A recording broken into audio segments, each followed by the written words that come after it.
કે ગબ્બરભાઈની ત્યાં જે મીટિંગ બોલાઈ, ત્યાં જે મીટિંગમાં ચર્ચાઓ થઈ અને એમના માટેનો નિર્ણય થયો, એ નિર્ણય અને આ નિર્ણયમાં થોડો ડિફરન્ટ રહેશે. ડિફરન્ટ એટલા માટે કોયડા ગામની ગ્રામ સમિતિએ રૂપિયા 21,000 એમનો દંડ કર્યો છે. આપણે સૌ તાળીઓથી વધાવીશું.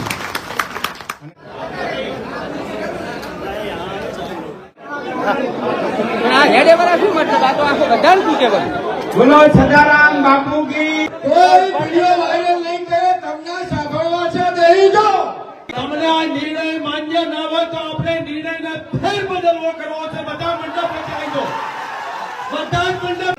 જો દંડ વધારવો હોય તો તમારી બધાની સંમતિ છે તો સદારામ બાપાની સાક્ષીએ બે હાથ ઊંચા કરી અને સહમતિ આપો. બોલો સદારામ બાપાની. 1,51,000 રૂપિયામાં કંડો દંડ તાળી પાડવા થઈ ગયો. બરાબર ને?